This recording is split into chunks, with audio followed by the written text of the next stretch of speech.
Hey everybody, it's Cinnamon Cooney, your art Sherpa, and welcome to my edition of this taster in this whole wellness program, which is so amazing.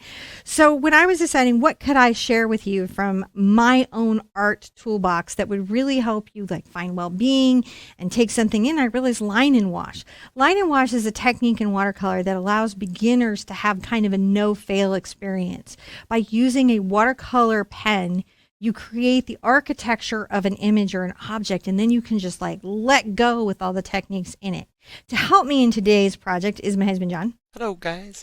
Also, as part of this, we like to introduce ourselves to the students who might be thinking about doing Lifebook. And so he has some questions that he's going to ask me during our project. And bonus questions. I'd also like to tell you that I teach online. I've been doing this online remotely for 7 years. About 7 years. I've taught hundreds of thousands of people all over the world, 250 countries, how to paint in acrylic and watercolor and in multimedia. I am focused on beginners. I love the new painters. I love new artist questions. I love to know what your experiences are. I love to know what you think. Artists that have a lot more experience tend to enjoy me because I have a huge amount of product knowledge. I know art materials. So I can always give you those little refined tune in on who has more pigment, who's got more light fast, what's going on with different art companies. I have all the dish on that. This particular project, though, is meant to be very light and light spirited so that you can just go into it and enjoy it and get a great outcome. I hope you are doing all the taster classes. I really appreciate you for your time for this. And really, now that you know me a little bit and you know John's going to be talking in the background, let's just hop on in and paint this colorful cow in line and wash. Let's begin this fun project. Now, the first thing about this project is that I am going to be working on 140-pound watercolor paper that is in a block. And for you, I do recommend, even if you're new to watercolor painting, to invest in a little bit of 140-pound watercolor paper. It makes a big difference in the result. I love this brand, but as long as you get that 140-pound watercolor, I also like cold press. That's the bumpy paper. I like that it gives the watercolor some personality as it wets out. We're going to be doing all of these fun techniques, but I promise you this is very beginner friendly. The first part of that is I'm not going to expect you to draw in this. Now, in Lightbook, I absolutely will be teaching the drawing part of it, but for here, I'm going to say that this is a free traceable and you can access that. Now, what you're going to want to do is take a pencil and rub it all over the back. Rub it all over the back so it's a fairly even coat, and you want to make sure that you have all of your lines covered with graphite. I'm going to take my watercolor paper. See? Some easy peasy, little happy cow squeezy. It's going to be a big cow, John. I said, all right. It's okay. I'm going to like tape the other this. cow. He always likes colorful cows. I'm going to tape this down right here. So I've got my traceable out on my pad and I've taped it down. Now, to make today even easier, I have just 3 colors. I have nickel azo yellow. You could use any yellow that you have. This is just a yellow that I love. Quinacridone magenta. That's my red. I love quinacridone magenta, but you can use any red that you have. And I have phthalo blue. Okay, so those are 3 colors that I love. They're going to give me some great results. And I also over here have a little bit of Payne's gray if I need to create a little bit of shading. The other super tool that you're going to want, now I recommend the Faber-Castell Pit Artist pen. I love this pen a lot.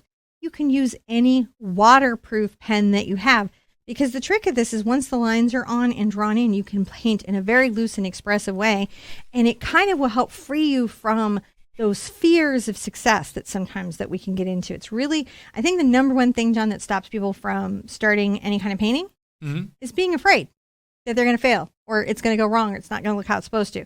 With line and wash, it's going to look how it's supposed to, and you can focus on the techniques and not so much the outcome. It's really kind of cool. Now, if you don't have this and you've got a Sharpie, my experience with the Sharpies is, and I'll show you here, if you want to test if your pen is waterproof, you put it out, and then you're going to take some water and you go over it. If it stays still like that, it's okay.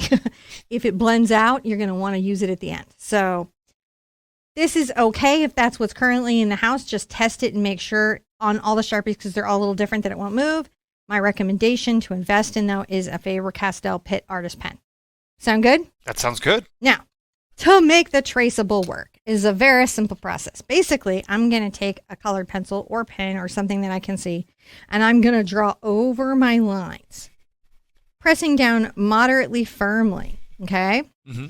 And what I'm trying to do is transfer the graphite that's on the back of the paper by pressure to the surface of the paper. And I'm going to come around.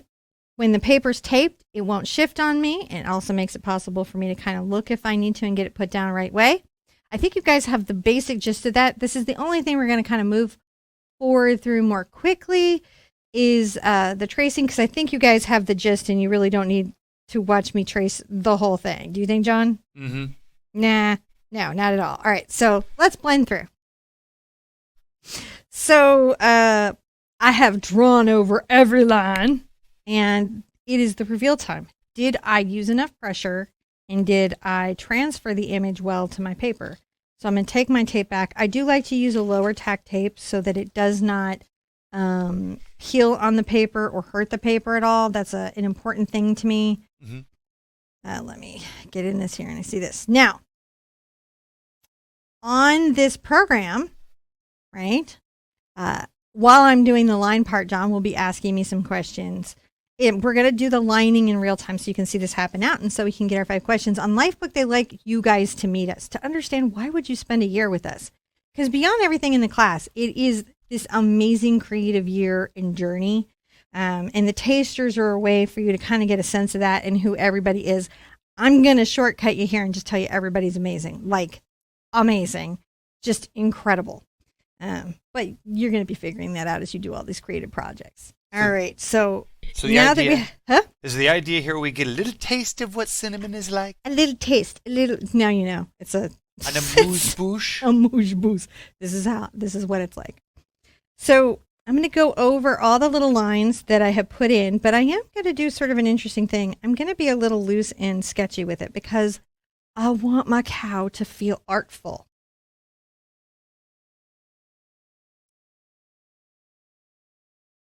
The lines aren't really supposed to really give me everything. They just sort of anchor what I have. And so experience tells me break the line, be a little loose and expressive. Don't worry about perfection here. You know, it's art. So it should be a little bit playful. And we're going to be a little bit playful. You can't go very wrong here. The lines really will carry you through. Now, even right down to like the little cowlicks. Mm. Trying to decide, do I want to include some of the little hair that goes on? But it is interesting to see the little hairs. So I believe, while I'm tracing over all these little lines in an artful manner, you have some questions that you have to ask me. I do have questions. So they can get to know me. So they would like to know, how does creativity support your growth, health, and well-being? Well, besides the copious amount of actual medical studies that have been done at this point on creativity and health, basically what I think is the best about creativity is that it allows you to spend some time in your own head.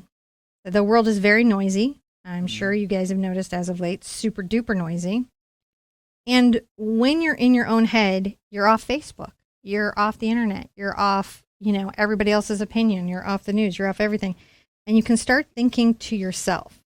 You can start thinking about how you see the world and what's important to you instead of having other people define that for you. Mm-hmm. So that's what I really like about creativity for people, is it gives them that space to hear their own thoughts in their own brain and process. And I really like that. Yeah. And of course, it does a myriad of other things like lower your blood pressure and protect your brain health, like keeping connectivity. And you can read just a flurry of studies that just again and again and say, drawing was good for you in kindergarten and has remained good for you throughout your life. Doctors even prescribe it sometimes after like a brain injury. All right. Okay. So I have more questions. More questions. I have more answers. Okay. This is a very open question. An open question. As an artist, what is most important to you as an artist? As an artist. As an artist? As an artist. Not as like anything else. Oh, that's a toughie that they threw at us this year. As an artist. That is an art teacher because I know exactly what's important to me there. All right. As an artist, what's most important to me? To not get caught up in an individual project, but to see my work in its collective whole.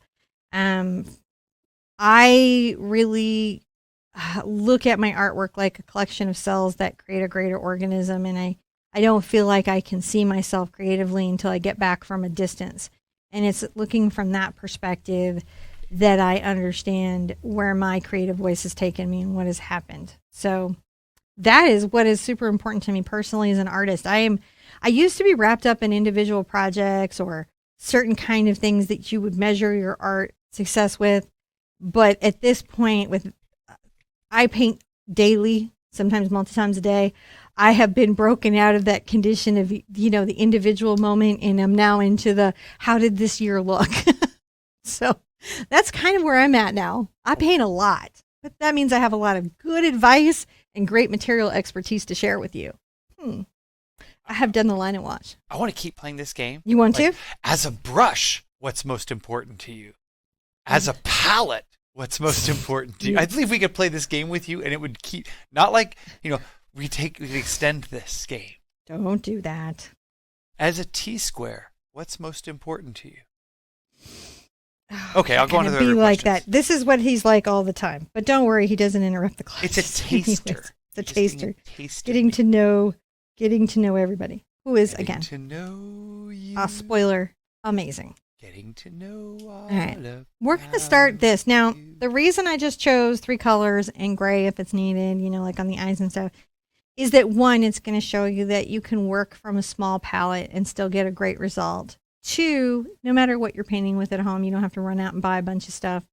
You want to. It's fun to buy art supplies, but I don't want to make you feel like you have to. I am using a number 14 soft aqua brush by Raphael.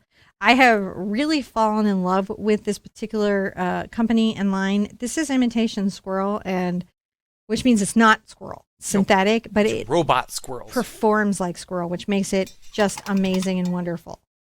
Amazing and wonderful. Mm-hmm. So I'm going to get it wet. I don't have to prime it as long as I might another brush. And some of this I think we're going to do wet into wet. And then some we will do dry. So it'll be just interesting. Let's start with our nose.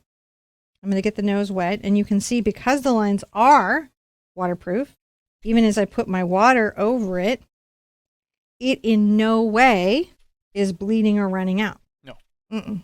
We don't want a bloody nose. So I'm going to take a little bit of my quinacridone magenta, which you can see is just kind of a bright pink, and a little of my yellow. And I mix them together, and I'm going to get a nice peachy little color here. Now, can I continue to be a little nosy?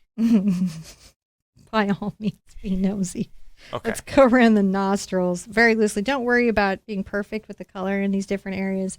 It won't be super important as you go. It's all right to be goofy. What? Speaking of goofy, what specific skill, new or existing, would you like to develop more? I would like to develop my honest personal mission right now that I'm on is to create a cloud course that makes clouds easy for a first-time painter. It's my mission. I'm on a search. Other people have like deeper spiritual quests right now. I'm like, how can we teach clouds so the clouds become light and airy in their learning for students, so that no matter what level they're at in their painting, they're like, oh my gosh, clouds are a super easy subject to paint and not in any way difficult. I'm going to put a little blue down here, and I'm going to take a little of my magenta, mix it into my blue, and it's going to give me a little bit of purple. I feel like the obvious answer to that question is telekinesis. I think we could do telekinesis, John. I think that if you could develop any skill, they would telekinesis is the one you should try for. But, Yeah.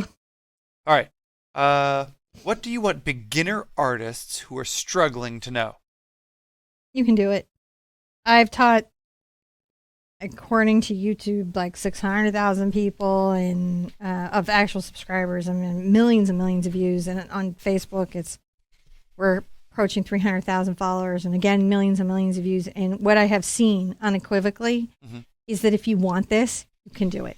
It may be a journey. You may have some frustrating moments, but if you want it, you can do it. Everybody can be creative. I'm going to take some of that wonderful purple, and I'm going to kind of imply the little spots that happen on the cow's nose. Doesn't that sound fun? Yeah. I'm going to do that, and I'm going to rinse out a bit.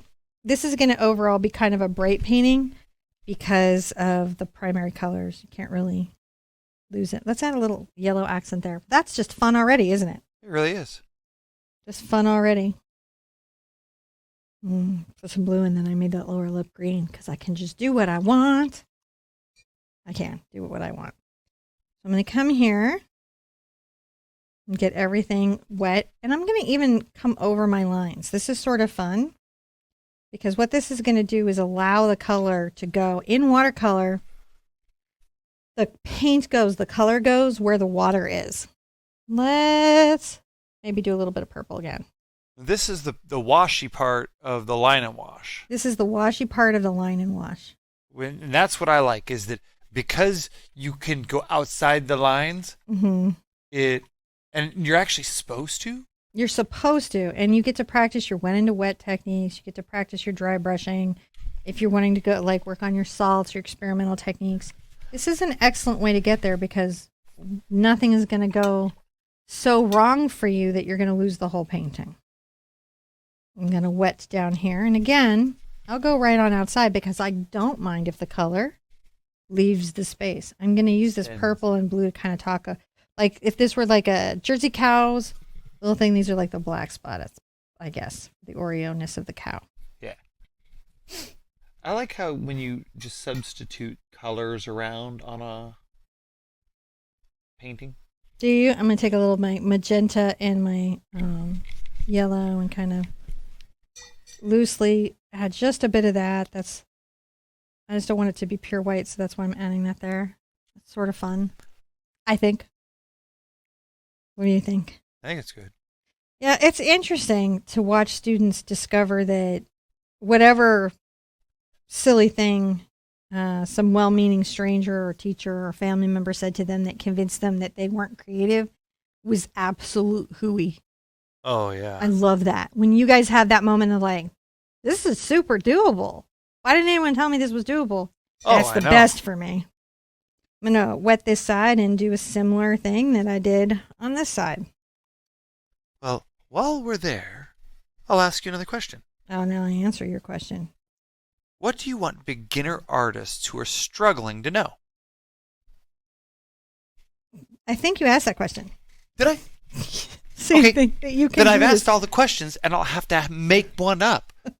Like well, you can, because this is a getting to know you. Now I've wet this whole area. I want this to be damp enough that the paint will flow through it, but not so wet a fish can swim in it.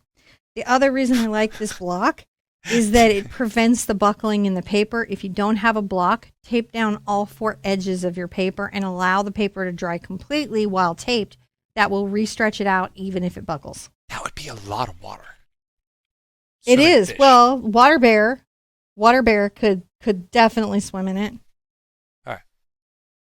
So what's your, like, if in watercolor, what's your favorite brush to use? The round. Honestly, you could do most paintings with a good round. Okay. You know, it's nice to have some others in the mix, but I really like the round. We'll just go Sherpa Omnibus. Sherpa Omnibus. While we're filling in with this purple, which we made with our magenta and our phthalo blue. We're taking our magenta and our phthalo blue. Oh, I picked up some pink, but I've decided not to question myself. I just go with it, and now I'm not even sorry that I did it. Look at that. Isn't that fun? So why do you use a porcelain palette? The porcelain palette allows me to wet out the paint easier. You'll find that when you work on a plastic palette, it can bead or collect in a way. Whereas if I go like this, it really stays where I put it and allows me to get some more precision mixing. You do not have to have the Tom Lynch palette, which is what I have here. It's a bit of overkill. A regular porcelain butcher tray does just a perfectly fine job.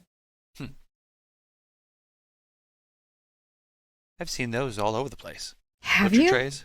Yeah, I like them. You can get them like just in the home goods section. They're just a few bucks. Exactly. Now, I'll tell you something else that I do always like to tell new students and the tasters and all the intros is that do this. This is worth it. I recommend this to my students every year. Do what? To do life book. Oh, yeah. Every year, because the teachers are incredible. These are astounding people in their fields. They are amazing at what they do, and they all have something different to give you. Now, I do want to point out a trick here. Because this is dry and I wet carefully around it, it doesn't bleed into the mouth. So even though I'm doing wet into wet, look at this great loose technique that I get, and yet under control. Fun stuff that we can do. Rinsing out often. You'll notice I have a paper towel here too that helps me control what's on my, we don't have it showing. I have a paper towel between my porcelain palette and my paper. There it is. Oh. It's right here. Hold on I'm going to show you. He can show you. Give me a second. I always have a co-host. Whether you hear him or not, he's always here helping me film because you want somebody focused on the camera angles and everything. That way, when I say something like paper towel, come look at it, he can make that happen. So if I have paint on my brush, I can see how much is there, and I can also make sure that if I rinsed, that the brush is clean. I always keep one between my work and my palette to constantly control the amount of pigment and color and water that's on my brush. Something you might not know as a real artist is very important to do. I'm here now, and I think I'll go over the top of the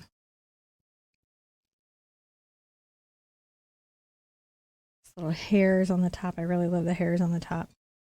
Make sure this is still wet because I want to get some of my peach there. It's just fun. Loose, light, playful. Artwork doesn't have to be super serious all the time. It's not required. Doesn't have to be. Serious. Does not need to be. Serious. Play with some yellow. You can see you can get a wonderful cow. Cow doesn't have to be the colors that the cow is. Cow can be any colors that you want. You can come here and be like,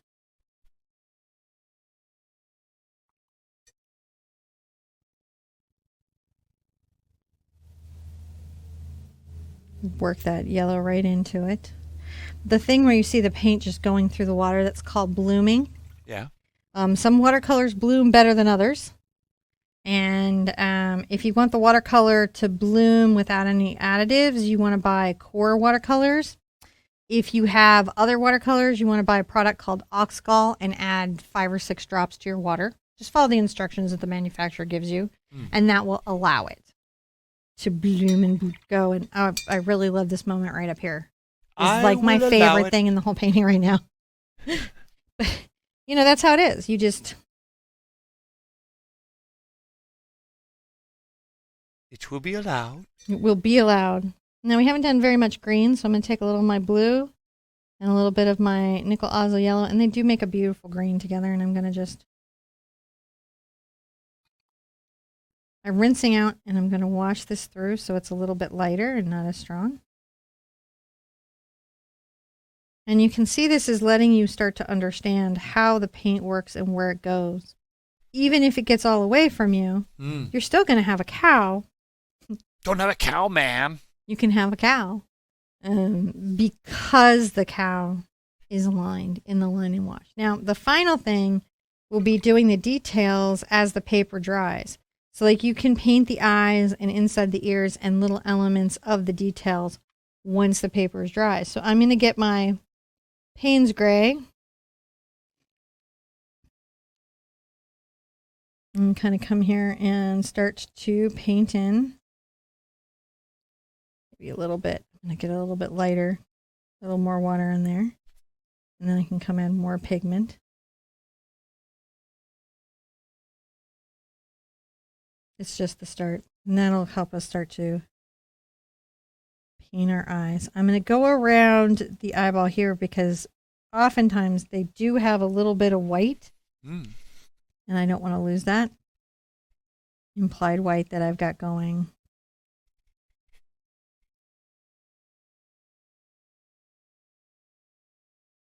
Now when I want to pick up, I can dry my brush and then come back while the paint is wet and look, lift even a little bit of color.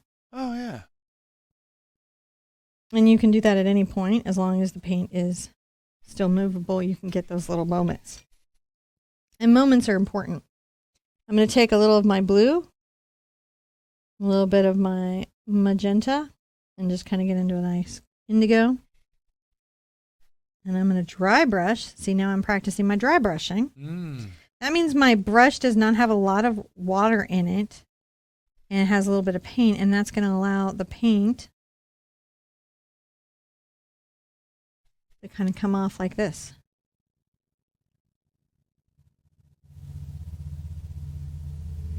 Giving me a little bit of hair texture and a little energy into that part of the ear.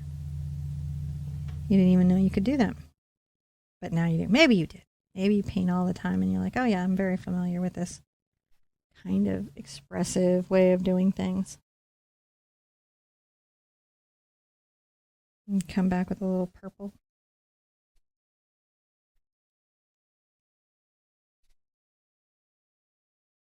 A little bit darker there in the ear. How fun do we have that? And maybe I'm going to come in with a dark purple.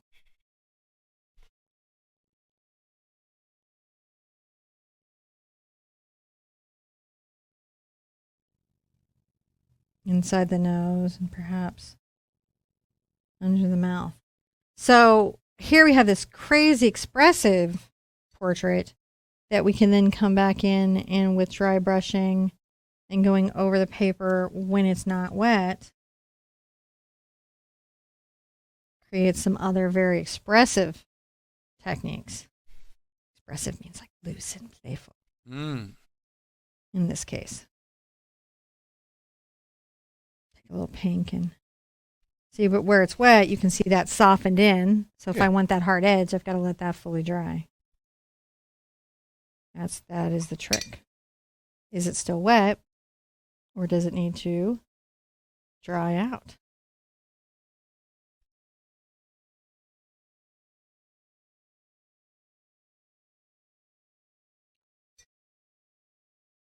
Get a little bit of yellow. And you can see that I'm really controlling the amount of water on my brush for the parts where I'm kind of dry brushing. And I'm just making little strokes that are curved and on the toe. That's the tip of the brush. Curving that around so that you can get that kind of loose hair effect. And that's a fun effect. So I haven't taken away my bloom. I'm just layering another element on top of it. Exaggerating elements. Yeah.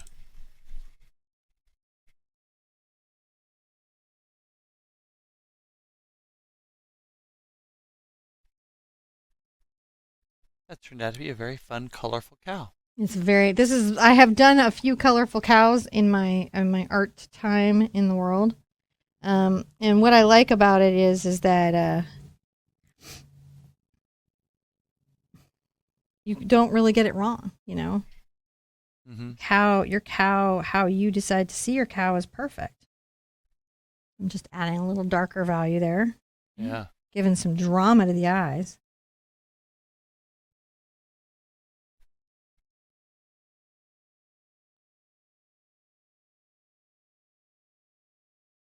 And come over the eye and create that shadow. And then be quite dark here at the back left of it, but leaving a bit of a reflection there so that the eye seems soulful. I'm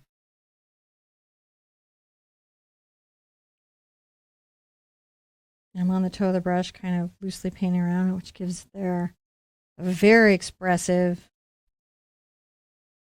Oh, wow. It does. It's a thoughtful cow. It's a thoughtful cow.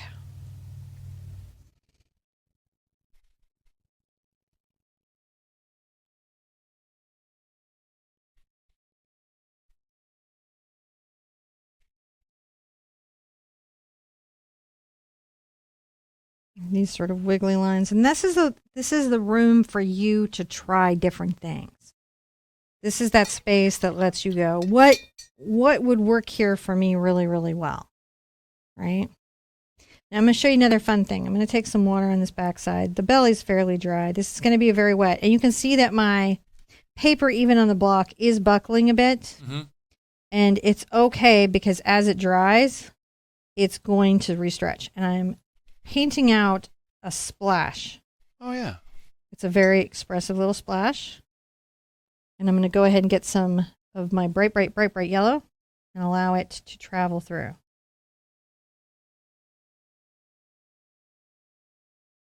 It will go out where I have the water.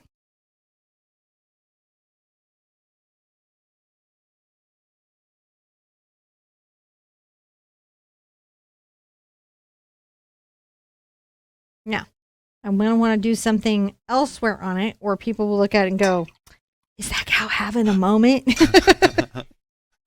And sometimes you have to do that where you're like, no, it's not a moment. It's art, guys. Art. But it's okay when people see stuff like that in your art. Don't get freaked out or insulted. They're just engaging.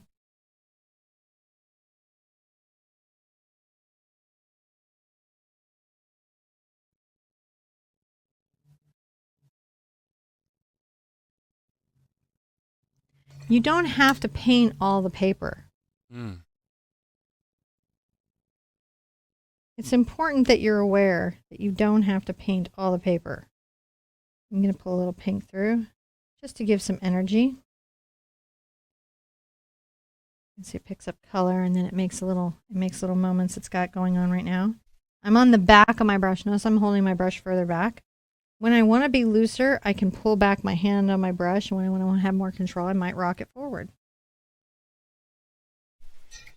Wow. Now, this is pretty good. In the two ways I might finish this, I might come back with pen and deepen the eyes. I could do a lot of different things, but you know what I'm going to do? What are you going to do? You know what I love to do. You know I love to splatter. Yay, the splatter. I love splattering. So I like to take a little bit of a slightly wet brush with paint. Cow freckles. And do some splattering to also showcase that this is just a very loose piece. Mm-hmm. And I'm not being so controlled that I can't let go because, again, I've got my lines. And you have washed them. And I have washed them.